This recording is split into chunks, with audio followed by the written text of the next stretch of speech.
देखो दर्पण के बारे में पढ़ेंगे आज कि दर्पण कितने तरीके का होता है ना। तो नॉर्मली सबसे पहले देखेंगे दर्पण होते क्या है। तो दर्पण का मतलब है जैसे कोई भी कांच का हमारे पास में कोई भी सरफेस दे दिया जाए, उसे हम एक तरफ से पॉलिश कर दें, है ना, पॉलिश यानी कलई कर देते हैं, तो वो क्या बन जाता है भाई, दर्पण बन जाता है। उसमें हम अपनी किसी भी वस्तु का इमेज देख लेते हैं। जैसे आप अपना चेहरा देखते हो, है ना, सुबह सुबह जो दर्पण है तो उसमें आप अपनी इमेज देखते हो, चेहरा देख लेते हो। अब दर्पण होता कितने तरीके का है वो हमें देखना है। तो दर्पण देखो जनरली दो तरीके का होता है। कौन कौन सा होता है? एक तो होता है गोलीय दर्पण, गोलीय दर्पण, और जो दूसरा दर्पण होता है वो होता है हमारा समतल दर्पण। तो गोलीय दर्पण और समतल दर्पण दो तरीके का दर्पण है। गोलीय दर्पण को हम बोलते हैं स्फेरिकल मिरर, स्फेरिकल मिरर हो जाएगा ये, और समतल दर्पण को हम बोलते हैं प्लेन मिरर। क्या बोलते हैं इसे? Plane mirror. वैसे तो नाम से ही क्लियर हो गया है कि गोलीय दर्पण का क्या मतलब होगा या समतल दर्पण का क्या मतलब होगा। गोलीय दर्पण का मतलब क्या होता है? ऐसा दर्पण जिसका शेप, जिसका आकार कैसा हो, गोलाकार हो। तो जिसका शेप, आकार गोलाकार है तो उसे हम क्या बोल देंगे? गोलीय दर्पण बोल देंगे। और समतल दर्पण का क्या मतलब होता है? ऐसा दर्पण जिसका शेप बिल्कुल समतल, एक सीधा सीधा हो, एक प्लेन में हो, है ना। तो प्लेन में अगर रखा हुआ है, समतल चादर जैसा होता है एक तरीके से, तो उसको हम क्या बोल देंगे? समतल दर्पण बोल देंगे। अच्छा, जो गोलीय दर्पण होता है वो फिर से दो तरीके से डिवाइड किया हुआ होता है, जिसमें एक तो होता है हमारे पास में अवतल दर्पण, अवतल दर्पण, और दूसरा होता है उत्तल दर्पण। तो इस तरीके से गोलीय दर्पण को ही दो तरीके से हम बोलते हैं कि एक अवतल दर्पण हो सकता है पहला पार्ट इसका, और दूसरा कौन सा हो सकता है? उत्तल दर्पण हो सकता है। अवतल दर्पण को हम बोलते हैं इंग्लिश में कॉनकेव मिरर। क्या बोलते हैं? Concave mirror. और उत्तल दर्पण को हम बोलते हैं कॉन्वेक्स मिरर। तो ये कॉन्वेक्स मिरर होता है, और पहले वाला कौन सा था? कॉनकेव मिरर था। तो इस तरीके से दर्पण को क्लासिफाई कर रखा है। तो याद होगा सभी को, गोलीय दर्पण होता है, समतल दर्पण होता है। गोलीय दर्पण को फर्दर दो भागों में बांटा जा सकता है। कौन कौन सा होता है? अवतल दर्पण और उत्तल दर्पण। इस तरीके से हम इसे क्लासिफाई कर सकते हैं, ठीक है। तो गोलीय दर्पण यानी इस तरीके से होगा, सीधा सीधा गोलाकार होगा और एक सरफेस से पॉलिश किया हुआ होगा। इस तरीके से अगर पॉलिश कर दे तो ये गोलीय दर्पण बन चुका है। समतल दर्पण का क्या मतलब होता है? सीधा सीधा एक प्लेन में होता है, इस तरीके से होगा, तो उसे हम क्या बोल देंगे? समतल दर्पण बोल सकते हैं। क्लियर है? आगे अभी हम अवतल और उत्तल दर्पण को भी डिटेल में पढ़ने वाले हैं वन बाई वन। तो आगे देखते हैं, देखो क्या है हमारा नेक्स्ट है समतल दर्पण या गोलीय दर्पण की अगर हमें डेफिनेशन लिखनी हो तो देखो, कोई चिकना पृष्ठ जिस पर कलई करके परावर्तक बना दिया गया हो उसे हम क्या बोलते हैं? दर्पण बोलते हैं। तो कोई भी चिकना पृष्ठ हो जिसे कलई करके परावर्तक बना दिया। परावर्तक का मतलब होता है कि अगर हम उसके ऊपर लाइट डालें तो लाइट उस पर पड़ने के बाद में परावर्तित हो जाए। तो ऐसा अगर बन गया है कोई भी पृष्ठ, उसी पृष्ठ को आप क्या बोल सकते हो? दर्पण बोल सकते हो। अगर वो पृष्ठ गोलाकार है तो गोलीय दर्पण हो जाएगा, और अगर वो पृष्ठ समतल है तो क्या हो जाएगा? समतल दर्पण हो जाएगा। तो ये तो क्या हो गया हमारा? दर्पण कहलाता है। यानी दर्पण की डेफिनेशन तो ये हो गई कि दर्पण होता क्या है। फिर आगे इसी में है, जैसे एक और कलई की गई कांच की समतल प्लेट समतल दर्पण कहलाती है ना। तो कांच की समतल दर्पण कहलाती है, इस तरीके से आप बोल सकते हो, है ना। तो एक ओर से अगर कांच का कोई भी हमें समतल दे रखा हो, उसको अगर हम पॉलिश कर दें तो वही हमारा समतल दर्पण हो जाता है। तो इस तरीके से हमारा समतल दर्पण बन जाता है कि ये रहा हमारा समतल दर्पण, ये रहा। तो जिसमें आप रोज़ सुबह सुबह भाई अपना चेहरा देख के आते हो, वो कौन सा दर्पण होता है? समतल दर्पण ही होता है, समतल दर्पण ही होता है। अब हमें ये देखना है कि समतल दर्पण हो या कोई सा भी दर्पण हो, हम किसी भी वस्तु का प्रतिबिंब वहाँ पर कैसे देखते हैं? प्रतिबिंब को किस तरीके से पहचाना जाता है कि प्रतिबिंब कहाँ पर बन रहा होगा? तो उसे आप आसानी से देख सकते हो। तो देखो अभी मैं आपको बताऊंगा कि प्रतिबिंब की डेफिनेशन क्या होती है, प्रतिबिंब को आप कैसे पहचानोगे, कहाँ पे होती है, वो सारी चीज़ें मैं बताऊंगा। जैसे देखो समतल दर्पण है, समतल दर्पण के सामने यहाँ पर मैंने मान ली कोई वस्तु रखी हुई है, ये मैंने वहाँ पे वस्तु मान ली और इसे मैंने ओ से प्रदर्शित कर दिया। किससे प्रदर्शित किया है? ओ से। अब हमें देखना है कि इस वस्तु का प्रतिबिंब इधर कहाँ पर बन रहा होगा, कैसा बन रहा होगा, वो सारी चीज़ें हमें देखनी है। तो आपने वैसे तो आइडिया देखा होगा कि जैसे समतल दर्पण होता है तो जैसे यहाँ पर दर्पण अगर रखा हुआ है तो जितनी दूरी पर आप खड़े हुए होते हो दर्पण के अंदर उतनी ही दूरी पर आपका प्रतिबिंब नज़र आता है। देखा है कभी भाई, मेजर किया होगा? दर्पण रखा हुआ है तो जितनी दूरी पर आप खड़े हो उतनी ही दूरी पर आपका प्रतिबिंब दर्पण के अंदर नज़र आएगा। अगर आप दर्पण की ओर मूव करते हो तो उसके अंदर जो प्रतिबिंब बन रहा है वो भी जो है दर्पण की ओर ही आपको मूव करता हुआ दिखेगा। अगर आप दर्पण से ऐसे करके दूर जाना स्टार्ट कर देते हो तो आपका जो प्रतिबिंब है वो भी क्या जाना स्टार्ट कर देता है, दूर जाना स्टार्ट कर देता है। तो ये कुछ प्रॉपर्टीज आपने देखी होंगी। ठीक है, देखते हैं भाई। तो यहाँ वस्तु है, ऑब्जेक्ट रखा हुआ है, इसका हमें प्रतिबिंब देखना है। तो देखो कैसे पहचानेंगे। हमने सबसे पहले यहाँ से एक प्रकाश की किरण डाल दी, तो ये वाली जो किरण डाली है इस किरण को हम क्या बोलते हैं, आपतित किरण। दर्पण पे डाली गई किरण है, आपतित किरण है। तो किरण सीधी सीधी गई। अब ये किरण मुड़ेगी तो मुड़ेगी किधर, उसे अगर हमें पहचानना है तो प्रकाश की कोई भी किरण किधर मुड़ती है उसे हम कैसे पहचानते हैं भाई। सबसे पहले आप इस पे क्या डाल दो, अभिलंब डाल दो। तो ये हमने अभिलंब डाल दिया। अभिलंब यानी ऐसी लाइन जो इस पे 90 डिग्री का कोण बना रही हो, अभिलंब डाल दिया है। तो अभिलंब और आपतित किरण के बीच का जो एंगल बन रहा है उसे हम क्या बोलते हैं, आई, आपतन कोण। तो जितना एंगल आई बन रहा है हम जानते हैं प्रकाश के परावर्तन में उतना ही आर भी बनता है, यानी परावर्तन कोण भी बनता है। यानी कि उतने ही एंगल के साथ में ये किरण ऊपर की ओर ऐसे करके चली गई होगी, तो ये क्या हो जाएगी, हमारी परावर्तित किरण हो जाएगी। सिमिलरली यहाँ से एक और आपतित किरण मैंने डाली और वो आपतित किरण नीचे से इस तरीके से मैंने डाली है, ये रही। तो यहाँ तक तो सीधी सीधी गई होगी। यहाँ पर क्या होगा इसका भाई, परावर्तन स्टार्ट होगा। परावर्तन के बाद में प्रकार की किरण लौट के आएगी। अब किधर लौटेगी, तो सबसे पहले आप क्या डाल दोगे, यहाँ पर फिर से अभिलंब डाल दोगे। अब जितना एंगल यहाँ पर बन रहा है इसे आप क्या मान सकते हैं, एंगल आई बन रहा है, ये भी आई था, उतना ही एंगल क्या बनेगा, आर बनेगा। यानी परावर्तन किरण जो होगी, परावर्तित किरण जो होगी वो किधर आ जाएगी भाई, इस तरफ ऐसे करके जा रही होगी। इसको आप क्या बोल सकते हो, आर बोल सकते हो। तो ये वाली किरण और ये वाली किरण, ये दोनों तो कैसी है, आपतित किरण। और नीचे वाली और ऊपर वाली ये कौन सी है, परावर्तित किरण है, परावर्तित किरण। ये भी कौन सी है, परावर्तित किरण। तो ये दोनों हमारी परावर्तित किरणें हैं और ये दोनों कौन सी थी, आपतित किरणें हैं। अब प्रतिबिंब कहाँ बनेगा अगर ये हमें पहचानना है, तो प्रतिबिंब की डेफिनेशन होती है कि जिस बिंदु पर, जहाँ पर प्रकाश की परावर्तित किरणें प्रतिच्छेद होती हैं या प्रतिच्छेद होती हुई प्रतीत होती हैं, वहीं पर क्या बनता है, प्रतिबिंब बनता है। तो ये वाली जो किरणें हैं ये तो आगे की ओर कहीं मिलेंगी नहीं भाई, प्रतिच्छेद करेंगे नहीं।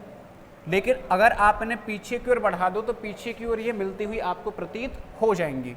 और पीछे की ओर अगर आप इन्हें बढ़ाओगे, तो ऐसे करके आप बढ़ा दो इन्हें दोनों को पीछे, तो यहाँ कहीं पे ये दोनों किरणें मिलेंगी। यानी यहाँ पे क्या बन जाएगा, आपका इमेज बन जाएगा।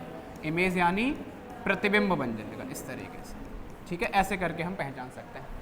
अगर ये दोनों किरण जो परावर्तित किरण हैं, हमारे दोनों किरणें अगर ये वास्तव में मिलती तो इनके कारण जो प्रतिबिंब बनता है उसे हम बोलते हैं वास्तविक प्रतिबिंब बना है। और अगर ये दोनों किरणें वास्तव में नहीं मिल रही हैं, बस मिलती हुई प्रतीत हो रही हैं, तो इसको हम बोलते हैं कि ये आभासी प्रतिबिंब बना रहा होगा। तो ये जो प्रतिबिंब बनेगा वो कैसा प्रतिबिंब बनेगा, आभासी प्रतिबिंब बनेगा।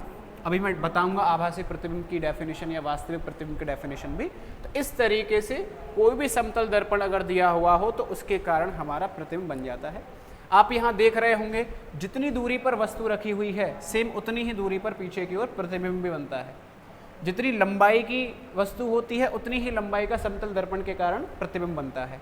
और समतल दर्पण के कारण यहाँ पर जो प्रतिबिंब बना है वो कैसा बना है भाई, आभासी प्रतिबिंब बना है। कैसा बना है, आभासी प्रतिबिंब। आभासी है, आभासी का मतलब है जो परावर्तित किरणें हैं वो वास्तव में नहीं मिली हैं, इसलिए आभासी प्रतिबिंब बना है। इस तरीके से बोल सकते हैं। ठीक है, आगे देखते हैं। देखो नेक्स्ट यही जो अभी मैं प्रतिबिंब को आपको बता रहा था कि प्रतिबिंब होता क्या है, उसकी डेफिनेशन है। तो प्रतिबिंब का आप देख सकते हो, प्रतिबिंब वहाँ बनता है जिस बिंदु पर कम से कम दो परावर्तित किरणें प्रतिच्छेदित होती हैं। तो जहाँ पर परावर्तित किरणें क्या कर जाएं भाई, प्रतिच्छेद कर दें। तो जिस बिंदु पर परावर्तित किरणें मिल रही हैं, प्रतिच्छेद कर दें, उसी बिंदु पर क्या बनेगा, प्रतिबिंब बनेगा। तो देखो प्रतिच्छेदित होती हैं या प्रतिच्छेदित होती हुई प्रतीत होती हैं। तो देखो अगर वो वास्तव में प्रतिच्छेदित हो रही हैं, वास्तव में मिल रही हैं, तब तो कौन सा बन जाएगा, वास्तविक प्रतिबिंब बन जाएगा। कौन सा बन जाएगा, वास्तविक प्रतिबिंब बन जाएगा। और अगर वो प्रतिच्छेदित होती हुई प्रतीत हो रही हैं तो कौन सा बनता है भाई, आभासी प्रतिबिंब बन जाता है। इसीलिए हमने बोल रखे हैं कि प्रतिबिंब के प्रकार, प्रतिबिंब की प्रकृति दो प्रकार की होती है। कौन कौन सी होती है, एक तो वास्तविक प्रतिबिंब होती है और दूसरी कौन सी होती है, आभासी प्रकृति हो सकती है। यानी वास्तविक प्रतिबिंब बन जाएगा और आभासी प्रतिबिंब बन जाएगा। वास्तविक प्रतिबिंब जो होता है उसको हम बोलते हैं रियल इमेज। क्या बोलते हैं, रियल इमेज बनी है। प्रतिबिंब यानी इमेज, वास्तविक यानी रियल इमेज बनी है। आभासी प्रतिबिंब जो होता है उसको हम बोलते हैं virtual image. Virtual image, imaginary image, virtual यानी काल्पनिक है, वो वास्तविक नहीं है, कैसी है, काल्पनिक है, उसी को हम क्या बोलते हैं, आभासी प्रतिबिंब बोल देते हैं। अब वास्तविक प्रतिबिंब या आभासी प्रतिबिंब की डेफिनेशन तो आप दे ही सकते हो कि अगर जिस बिंदु पर प्रकाश की परावर्तित किरणें वास्तव में प्रतिच्छेदित होती हैं वो वास्तविक प्रतिबिंब हो जाएगा, और जिस बिंदु पर वो प्रतिच्छेदित होती हुई प्रतीत होती हैं वो कौन सा हो जाएगा, आभासी प्रतिबिंब हो जाएगा। अब वास्तविक प्रतिबिंब के कुछ लक्षण हैं भाई, वास्तविक प्रतिबिंब के होते क्या है, तो यह तब बनता है जब प्रकाश की किरणें वास्तव में प्रतिच्छेदित होती हैं। तो ये तो हमने वो बता दिया कि वास्तव में अगर वो प्रतिच्छेदित हो रही हैं तो कौन सा हो जाएगा, वास्तविक प्रतिबिंब हो जाएगा। इसे पर्दे पर प्राप्त कर सकते हैं, यानी वास्तविक प्रतिबिंब जो होता है उसकी इमेज जो है वो पर्दे पर बन जाता है, जो स्क्रीन होती है वहाँ पर आप उसे इजीली देख सकते हो, तो पर्दे पर इसे प्राप्त किया जा सकता है। वास्तविक प्रतिबिंब उल्टा बनता है, तो जब कभी ध्यान रखना, जब कभी भी वास्तविक प्रतिबिंब बनेगा तो वास्तविक प्रतिबिंब जब कभी बन रहा है तो हमेशा कैसा बनेगा भाई, वो उल्टा ही बनता है, नीचे की ओर मुड़ता हुआ बनेगा, उल्टा बनेगा।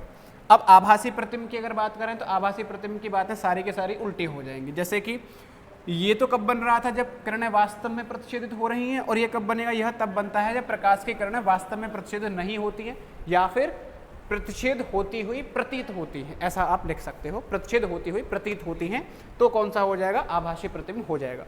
दूसरा है इसे पर्दे पर प्राप्त नहीं कर सकते हैं, तो वास्तविक को तो पर्दे पर प्राप्त कर सकते थे, आभासी को पर्दे पर प्राप्त नहीं कर सकते थे, यानी ये पर्दे पर नहीं बनता है। मैंने आपको एक वीडियो बना के समझाया भी था, तो उस वीडियो में मैंने साफ साफ दिखाया था कि जब वास्तविक प्रतिबिंब होता है तो वहाँ पर तो वो पर्दे पर बन जाता है, और आभासी प्रतिबिंब जो है पर्दे पर नहीं बन रहा होता है। अगला है आभासी प्रतिबिंब सीधा बनता है, तो वास्तविक कैसा बनता है, उल्टा, और आभासी प्रतिबिंब हमेशा कैसा बनेगा, सीधा बनेगा, हमेशा सीधा प्रतिबिंब बनेगा। इस तरीके से आप जो है प्रतिबिंब के बारे में समझ सकते हो। क्लियर है? तो यहीं से पता चलेगा प्रतिबिंब होता क्या है, प्रतिबिंब कैसे बनता है, और प्रतिबिंब कितने तरीके का होता है, हम कैसे पहचानेंगे कि वो वास्तविक प्रतिबिंब बन रहा है, या हम कैसे पहचानेंगे आभासी प्रतिबिंब बन रहा है।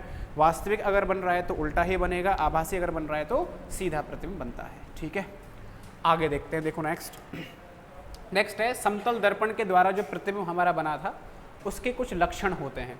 तो समतल दर्पण के द्वारा बना प्रतिबिंब,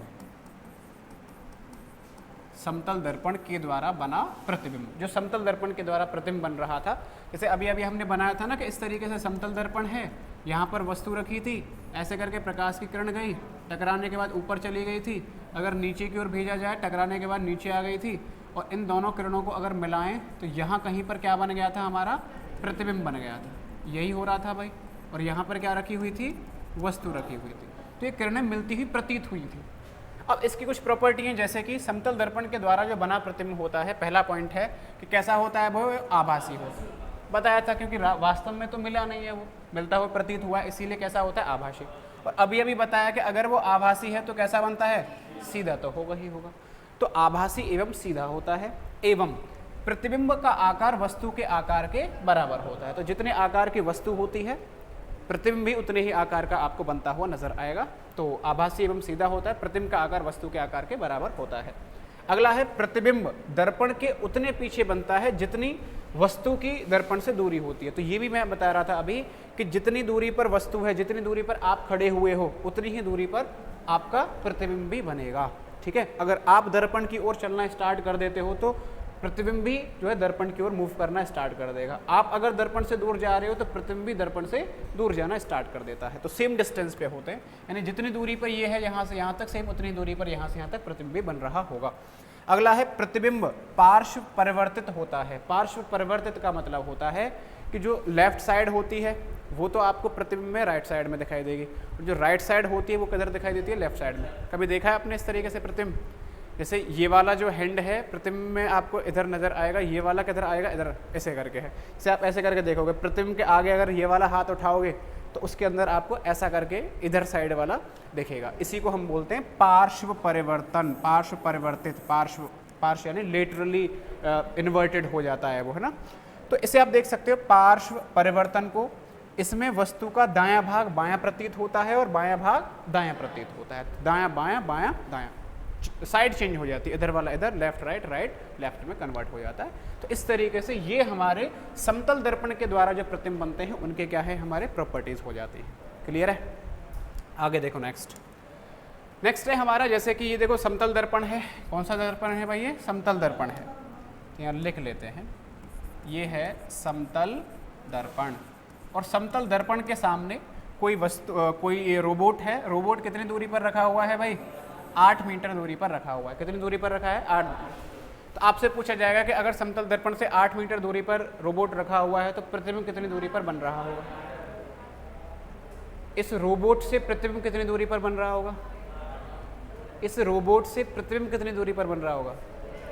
तो भाई यहाँ से यहाँ तक कितना है? 8। और यहाँ से यहाँ तक ये दूरी भी कितनी हो जाएगी भाई? 8 ही हो जाएगी, 8 मीटर के बराबर हो जाएगी। और टोटल दूरी अगर देखो तो 8 ये यानी कितना हो जाएगा भाई? 16 मीटर हो जाएगा। तो जोश जोश में आके बच्चे गलतियां कर देते हैं। जैसे क्वेश्चन दिया है कि एक वस्तु समतल दर्पण से 8 मीटर दूरी पर रखी हुई है, तो बताओ उस वस्तु से प्रतिबिंब की दूरी कितनी हो जाएगी? तो बच्चे लिख देते हैं 8 ही हो जाएगी। नहीं होगी भाई, 8 तो कहाँ से है? वो समतल दर्पण से है। उस वस्तु से कितनी दूरी हो जाएगी? 8 तो ये वाली और 8 ये वाली, यानी टोटल कितनी हो जाएगी? ये 16 मीटर हो जाएगी। तो आपको देखना है क्वेश्चन में लिखा क्या हुआ है, समतल दर्पण से उस प्रतिबिंब की दूरी पूछी है या फिर उस वस्तु से प्रतिबिंब की दूरी पूछी है, तो वहां से आप देखोगे, है ना। अच्छा, मैं अगर आपसे ये बोल दूं कि जो भी ये रोबोट है, अगर ये आगे की ओर 2 मीटर चल दे, कितना मीटर चल दे? 2 मीटर चले जाए, तो 2 मीटर अगर ये आगे मूव कर जाए, तब उस रोबोट से उसके प्रतिबिंब की दूरी कितनी हो जाएगी? 12। अगर ये रोबोट पहले तो 8 मीटर दूरी पे था, अगर ये 2 मीटर आगे चला जाए, तब इस रोबोट से उसके प्रतिबिंब की दूरी कितनी हो जाएगी? 12। तो भाई अगर 2 मीटर ये आगे जा रहा है तो 6 पे चला जाएगा। 2 मीटर अगर ये आगे जा रहा है तो इसका जो इमेज है प्रतिबिंब, वो भी तो 2 मीटर आगे आएगा। तो 6 ये हो जाएगी, 6 ये हो जाएगी, है कि नहीं? तो कितना हो जाएगा भाई? 12। तो अगले केस में यही हुआ है कि जो रोबोट है वो यहाँ से कितने मीटर आगे गया है भाई? 2 मीटर आगे चला है। तो ये अगर 2 मीटर आगे चला है तो ये वाला भी कितने मीटर आगे आ गया होगा? 2 मीटर आगे आ गया होगा। यानी ये वाली डिस्टेंस कितनी बची है? 6। तो ये भी कितनी हो जाएगी? 6। और टोटल कितना डिस्टेंस मिल जाएगा? 6 और 6 12 मीटर आंसर आ जाएगा। कितना आ जाएगा? केवल भाई 12 मीटर। तो क्वेश्चन में क्या पूछा है उसके हिसाब से आपको ये आंसर देना है। क्लियर है? तो इस तरीके से समतल दर्पण को आप समझ सकते हो। नेक्स्ट, गोलीय दर्पण। अब गोलीय दर्पण मैंने आपको बताया है, गोलीय दर्पण कितने तरीके का होता है? 2 तरीके का होता है। कौन कौन सा होता है? उत्तल दर्पण और अवतल दर्पण। ठीक है, तो 2 तरीके का है, एक अवतल दर्पण है और दूसरा कौन सा है? उत्तल दर्पण। अवतल दर्पण को हम क्या बोलते हैं? ये उल्टा टाइप कर दिया है, इसे लिख लेना कॉनकेव मिरर। ये है कॉनकेव मिरर और इसको हम क्या बोलते हैं? Convex mirror. ये है कॉन्वेक्स मिरर। ठीक है, तो उत्तल यानी कॉन्वेक्स मिरर है और अवतल यानी कॉनकेव मिरर है। अब देखो दोनों जो मिरर हैं ये बनते कैसे हैं, दोनों दर्पण बनते कैसे हैं। जैसे ये है हमारे पास में एक गोलीय दर्पण, मैंने मान लिया। कौन सा दर्पण है? गोलीय दर्पण। दिख रहा होगा आपको, बिल्कुल गोलाकार है। अब गोला है तो गोले का क्या होगा भाई? खुद का अपना केंद्र होगा। ठीक है, अगर इस गोलीय दर्पण को मैं बाहर की तरफ से पॉलिश कर दूं, इस तरीके से पॉलिश कर दूं, या फिर ऐसे करके देखो, उत्तल की तरफ उत्तल वाला बनाएंगे, है ना। अगर मैं इसको इस तरीके से बाहर से पॉलिश कर दूं, ये मैंने बाहर से पॉलिश कर दिया है, ऐसे करके बाहर से, तो बाहर से पॉलिश कर दिया जाए, अंदर से क्या हो जाएगा? उसका परावर्तक पृष्ठ हो जाएगा। तो बाहर से अगर पॉलिश कर दिया जाए तब कौन सा बनता है भाई? अवतल दर्पण बनता है। और अगर इसको हम अंदर से पॉलिश कर दें, कहाँ से पॉलिश कर दें? अंदर से, तो बाहर वाला क्या हो जाएगा? परावर्तक पृष्ठ हो जाएगा, तब वो कौन सा हो जाएगा? उत्तल दर्पण। तो अगर अंदर से पॉलिश किया जाए तब तो वो उत्तल दर्पण कहलाएगा, और अगर बाहर से पॉलिश कर दिया जाए तब वो क्या कहलाएगा भाई? अवतल दर्पण कहलाएगा। समझ में आया? यानी अवतल दर्पण और उत्तल दर्पण दोनों दर्पण ही गोलीय दर्पण का भाग होते हैं, गोलीय दर्पण का एक हिस्सा होते हैं। अगर अंदर से है पॉलिश तो उत्तल दर्पण बोल दोगे, और बाहर से अगर पॉलिश है तो अवतल दर्पण बोल दोगे। अब इसमें बहुत सारे टर्म आते हैं, जैसे कि एक होता है वक्रता केंद्र, एक होता है वक्रता त्रिज्या, एक होता है ध्रुव, एक होता है मुख्य अक्ष। बहुत सारे टर्म हैं, उनको भी हम समझेंगे अभी आगे 1 बाय 1 सारी चीज़ें हैं। तो देखो, गोलीय दर्पण वे दर्पण जो कांच के खोखले गोले के कटे भाग होते हैं, तो कांच के खोखले गोले के कटे भाग होते हैं, गोलीय दर्पण कहलाते हैं। गोलीय दर्पण बनाने के लिए कांच को खोखले पतले गोले के एक भाग को काटकर उसके एक तल पर पारे अथवा चांदी की कलई करके उसके ऊपर लाल ऑक्साइड का लेप कर दिया जाता है। तो कैसे बनता है, जैसे हम बोलते हैं कि एक तरफ से पॉलिश कर दिया जाए, तो पॉलिश किसकी होती है, ये ध्यान रखना, लाल ऑक्साइड का क्या किया जाता है भाई, लेप किया जाता है, और पारे अथवा चांदी की कलई करके जो है बनाया जाता है। अवतल दर्पण क्या हो जाएगा, वे गोलीय दर्पण जिनमें उभरे तल पर कलई होती है तथा परावर्तन अंदर की ओर दबी सतह से होता है, तो क्या कहलाएगा भाई, वो अवतल दर्पण कहलाएगा। उत्तल दर्पण में इसका उल्टा हो जाएगा बिल्कुल, यानी वे गोलीय दर्पण जिनमें दबे तल पर कलई होती है तथा परावर्तन बाहरी उभरी सतह से परावर्तन हो जाएगा, तो उत्तल दर्पण कहलाएगा। तो आप देख पा रहे हो ये भाई, अवतल दर्पण में तो क्या हो रहा है, बाहरी सतह से तो क्या हो रहा है, पॉलिश हो रहा है, और अंदर के सतह से क्या होगा, परावर्तन। उत्तल दर्पण में क्या हो रहा है, अंदर की सतह से पॉलिश किया हुआ और बाहरी जो उभरी सतह है वहां से क्या हो जाएगा, परावर्तन हो जाएगा। तो इस तरीके से ये इनकी दोनों की डेफिनेशन दे दी गई है कि गोलीय दर्पण क्या है, अवतल दर्पण क्या है और उत्तल दर्पण क्या है। जो अभी मैं समझा रहा था सारी चीजें वही यहाँ पे लिखी हुई है, पूरी डेफिनेशन आ जाएगी। अब है कि गोलीय दर्पण से संबंधित कुछ परिभाषाएं हैं, वही जो मैं अभी बता रहा था कि वक्रता केंद्र क्या होता है, ध्रुव क्या होता है, मुख्य अक्ष क्या होता है, वक्रता त्रिज्या क्या होती है, और भी अभी आगे हैं, उन सब चीज़ों को डिटेल में समझते हैं। जैसे देखो ये हमारे पास में कोई गोलीय दर्पण है, गोलीय दर्पण को अगर हम बाहर से पॉलिश कर दें, अब बताओ ये वाला जो दर्पण है क्या बोलेंगे आप इसे, बाहर से पॉलिश किया यानी ये अवतल है, कौन सा है, अवतल दर्पण है। और अगर अंदर से पॉलिश किया जाए तो क्या हो जाएगा, ये उत्तल दर्पण है, ये उत्तल दर्पण हो गया। अब देखो जो ये केंद्र है, जो गोला है, गोले का क्या है भाई, केंद्र है। तो जो गोले का केंद्र होता है, उस गोले के केंद्र को इन दोनों दर्पणों का हम बोलते हैं वक्रता केंद्र। क्या बोलते हैं, वक्रता केंद्र। तो जो भी गोले का केंद्र है उस केंद्र को ही इन दर्पणों के लिए वक्रता केंद्र बोला जाता है। तो आप देख सकते हो वक्रता केंद्र, जिसे इंग्लिश में बोलते हैं सेंटर ऑफ कर्वेचर। तो गोलीय दर्पण कांच के जिस खोखले गोले का भाग होता है उस गोले के केंद्र को दर्पण का वक्रता केंद्र कहते हैं। तो जिसका वो हिस्सा है दोनों के दोनों दर्पण, उस गोले के केंद्र को ही इन दोनों दर्पणों का क्या बोल देंगे हम, वक्रता केंद्र बोल देंगे। ठीक है, ये वक्रता केंद्र की डेफिनेशन हो जाती है कि वक्रता केंद्र ये हो गया। अच्छा, अगला है हमारा ध्रुव। ध्रुव को हम इंग्लिश में बोलते हैं पोल। क्या बोलते हैं, पोल। ध्रुव को हमेशा हम सी से प्रदर्शित करते हैं, वक्रता केंद्र को कैसे, ध्रुव को हम पी से प्रदर्शित करते हैं, और वक्रता केंद्र को प्रदर्शित कैसे करते हैं भाई, सी से इसे प्रदर्शित किया जाता है, सेंटर। ये पोल होता है। तो पोल क्या होता है, जो भी हमारे दर्पण का, जैसे दर्पण है तो दर्पण का जो बिल्कुल मिड पॉइंट होता है ना, ये जो दर्पण की ज्योमेट्री है उसका जो बिल्कुल मध्य बिंदु, उसको ध्रुव बोल देते हैं, पोल बोल देंगे। ऐसे ये दर्पण है, इसका जो मध्य बिंदु होगा यहाँ पर, इसको हम क्या बोल देंगे भाई, ध्रुव बोल देंगे। इसे पोल से प्रदर्शित किया जाता है, जो भी मध्य बिंदु होता है उसी को हम ध्रुव बोलते हैं। तो दर्पण में परावर्तक तल के मध्य बिंदु को क्या बोला जाता है भाई, दर्पण का ध्रुव बोला जाता है। जो भी मध्य बिंदु है वही ध्रुव हो जाएगा। अब है मुख्य अक्ष। क्या है, तो मुख्य अक्ष होता है जो केंद्र है हमारा, जो भी हमारा वक्रता केंद्र आया है, वक्रता केंद्र को अगर हम ध्रुव से मिला दें तो एक सीधी सीधी लाइन आ जाएगी जो कि दर्पण को दो बराबर भागों में बांट देगी। तो इससे मिलाते हुई पार सीधी आप रेखा ऐसे करके अगर खींच रहे हो पूरी वाली, तो इसी को आप क्या बोल सकते हो भाई, मुख्य अक्ष बोल दोगे। तो ये क्या हो जाएगा, मुख्य अक्ष, जिसे हम बोलते हैं प्रिंसिपल एक्सिस। क्या बोलते हैं, प्रिंसिपल एक्सिस। तो दर्पण के वक्रता केंद्र तथा ध्रुव को मिलाने वाली रेखा को दर्पण की मुख्य अक्ष कहते हैं। तो पूरी जो रेखा है यहाँ से यहाँ तक, कोई जरूरी नहीं कि यहीं से यहाँ तक की बोली जाएगी, पार दो बराबर भागों में जो बांट रही है वही पूरी रेखा मुख्य अक्ष कहलाती है। नेक्स्ट है वक्रता त्रिज्या। अब देखो त्रिज्या क्या है, वक्रता केंद्र को अगर आप ध्रुव से मिला दो तो यहाँ से यहाँ तक की जो लाइन दिख रही है आपको, इसको हम गोले की तो क्या बोल सकते हैं, त्रिज्या। तो जो गोले की ये जो त्रिज्या है, इस गोले की त्रिज्या को दोनों दर्पणों की क्या बोली जा सकती है भाई, वक्रता त्रिज्या बोली जा सकती है। तो इस दर्पण के लिए तो ये वाली वक्रता त्रिज्या हो जाएगी, और इस दर्पण के लिए ये वाली क्या हो जाएगी भाई, वक्रता त्रिज्या आ जाएगी। यहाँ से यहाँ तक की जो डिस्टेंस आ रही है, वक्रता त्रिज्या। त्रिज्या को हम बोलते हैं रेडियस, और वक्रता त्रिज्या को हम क्या बोलेंगे, रेडियस ऑफ कर्वेचर। तो त्रिज्या को आप हमेशा आर से प्रदर्शित करोगे। किससे करोगे, आर से। ये आर से प्रदर्शित किया जाता है। तो गोली दर्पण कांच के जिस खोखले गोले का भाग होता है उसकी त्रिज्या को ही हम क्या बोल देंगे भाई, दर्पण की वक्रता त्रिज्या बोलते हैं।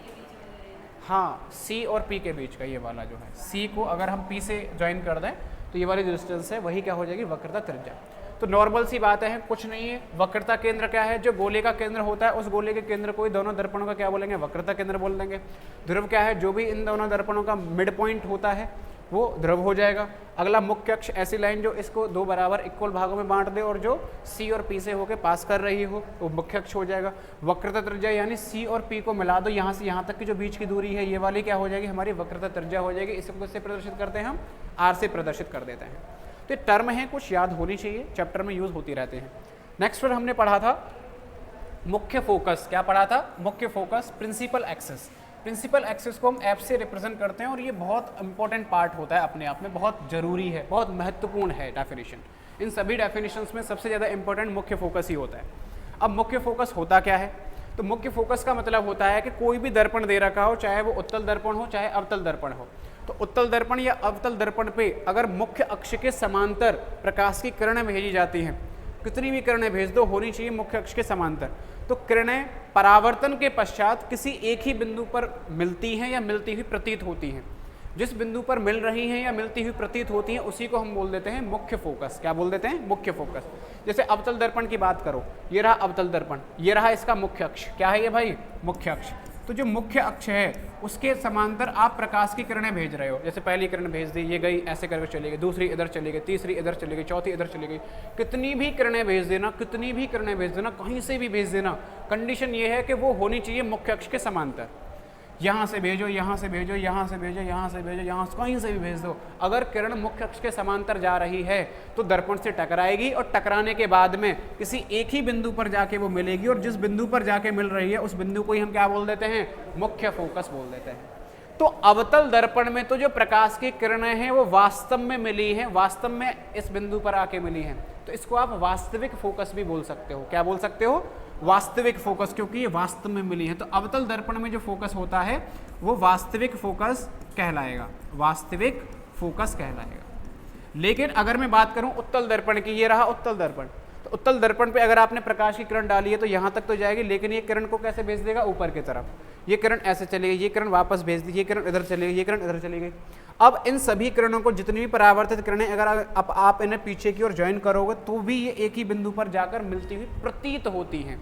अब यहाँ पर प्रकाश की किरण इधर नहीं गई है, लाइट तो पूरी की पूरी इस दर्पण से टकरा के वापस उसी मीडियम में आ गई है, लेकिन अगर आप इन्हें दोबारा आगे की ओर ज्वाइन करवाना चाहो कि कहाँ पर मिलती हुई प्रतीत हो रही है, तो जिस बिंदु पर मिलती हुई प्रतीत होंगी उसी को क्या बोल दोगे आप, फोकस बोल दोगे। लेकिन अब ये फोकस जो होगा उसे क्या बोलोगे आप, आभासी फोकस बोल दोगे। क्या बोलोगे, आभासी फोकस बोलोगे। लेकिन है ये मुख्य फोकस है, ये भी मुख्य फोकस है और ये भी मुख्य फोकस है। हाँ, किरणें फोकस जिस बिंदु पर मिलती है उस बिंदु को ही क्या बोलते हैं, फोकस बोल देंगे। ठीक है, तो अवतल दर्पण में तो वास्तविक फोकस हो जाएगा और उत्तल दर्पण में कैसा हो जाएगा, हमारा आभासी फोकस हो जाएगा। इन्हीं को हम मुख्य फोकस के नाम से बोलेंगे। ठीक है, क्लियर हो गया। तो डेफिनेशन वही लिखी हुई है, गोलीय दर्पण के मुख्य अक्ष के समांतर। मेन कंडीशन यही है कि मुख्य अक्ष के कैसे होनी चाहिए भाई, समांतर होनी चाहिए। मुख्य अक्ष समांतर कहीं से भी कितनी भी किरणें भेज दो, तो मुख्य अक्ष समांतर चलने वाली प्रकाश की किरणें दर्पण से परावर्तन के पश्चात मुख्य अक्ष के किसी बिंदु पर या तो वास्तव में मिलती हैं या फिर मिलती हुई प्रतीत होती हैं। उस बिंदु को ही हम क्या बोलते हैं, मुख्य फोकस बोलते हैं। और इसे किससे प्रदर्शित किया जाता है भाई, एफ से प्रदर्शित किया जाता है। अब जो मुख्य फोकस आया है उस मुख्य फोकस को अगर मैं पी से मिला दूं तो मुख्य फोकस और पी के जो बीच की दूरी होती है, इस दूरी को हम बोलते हैं फोकस दूरी। क्या बोलते हैं, फोकस दूरी। तो यहाँ से यहाँ तक की जो दूरी है फोकस दूरी है और फोकस दूरी को हम स्मॉल एफ से प्रदर्शित करते हैं। सिमिलरली ये फोकस है, इस फोकस से यहाँ तक की जो बीच की दूरी है, ये यहाँ से यहाँ तक ये वाले जो डिस्टेंस है, ये भी क्या है हमारी फोकस दूरी। इसको भी आप एफ से प्रदर्शित कर सकते हो, इसे स्मॉल एफ से प्रदर्शित करते हैं। तो जो फोकस वाला बिंदु होता है उसे तो कैपिटल एफ से प्रदर्शित किया जाता है और फोकस से पी के जो बीच की दूरी है उसे हम स्मॉल एफ से प्रदर्शित कर देते हैं। ठीक है, इस तरीके से किया जाता है। अब मेन आता है फिर हमारा कि फोकस दूरी जो है वो होती क्या है। फोकस दूरी अगर हम निकालना चाहें तो डेफिनेशन लिख सकते हो। फोकस दूरी में क्या बोलोगे, पी और एफ के बीच की मध्य की दूरी, यानी कि मुख्य अक्ष, सॉरी आप लिख सकते हो ध्रुव और मुख्य फोकस के मध्य दूरी फोकस दूरी कहलाती है, फोकस दूरी कहलाती है। ये तो फोकस दूरी हो गया। फिर है कि जो फोकस दूरी है एफ तथा वक्रता त्रिज्या जो आर होती है उनमें संबंध क्या होता है, तो ये भी आपको याद रखना है, इंपॉर्टेंट है रिलेशन कि फोकस दूरी तथा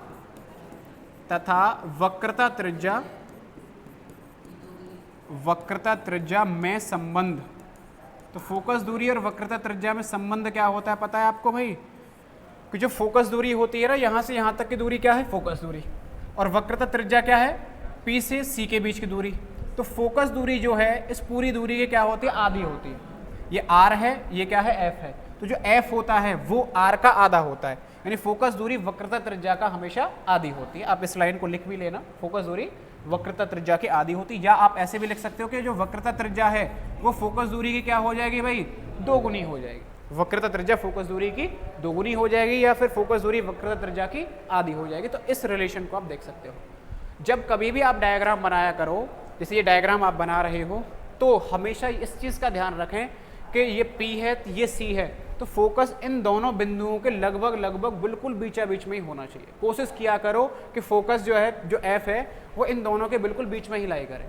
अगर बीच में ही लाई करेगा तो आपका डायग्राम सही है। कुछ बच्चे मैं देखता हूँ डायग्राम को, कुछ बच्चे कोई फोकस को यहाँ लगा रहा है, कोई यहाँ लगा देता है, कोई यहाँ लगा देता है, जहाँ मर्जी आ रही है वो लगा रहा है फोकस को, है ना। लेकिन थोड़ा बहुत इतना ध्यान रखा करो, आइडिया रखा करो कि जो फोकस है वो वक्रता केंद्र और जो ध्रुव है उन दोनों के बिल्कुल बीचा बीच में पॉइंट होता है, उसी को हम क्या बोल देते हैं, फोकस। और जो फोकस दूरी है वो वक्रता त्रिज्या का आधी हो जाएगी। इसका यूज़ बहुत ज़्यादा होगा आगे, जैसे हम न्यूमेरिकल्स पढ़ेंगे वहाँ पर इस चीज़ का बहुत ज़्यादा यूज़ होगा ही होगा। ठीक है, तो आप इन्हें नोट कर लेना जो भी मैंने लिखवाया है, अदरवाइज आपको एप्लीकेशन पे ये पूरा मिल ही जाएगा, वहाँ से आप लिख सकते हैं। ठीक है, एप्लीकेशन प्ले स्टोर से डाउनलोड करना है, प्ले स्टोर पे जाना है, वहाँ पे द डायमंड एकेडमी डालना है, डायमंड एकेडमी का एप्लीकेशन आ जाएगा, एप्लीकेशन को कर लेना। ठीक है, और वहाँ पे आपको आपका बैच मिल जाएगा, जैसे 10th का बैच है ना, उड़ान बैच है, उसमें जाके आपको ये सारी चीज़ें मिलेंगी। साइंस की क्लासेस, मैथ्स की क्लासेस, नोट्स, वीडियोस वहीं पे मिलेंगे। ठीक है, ओके।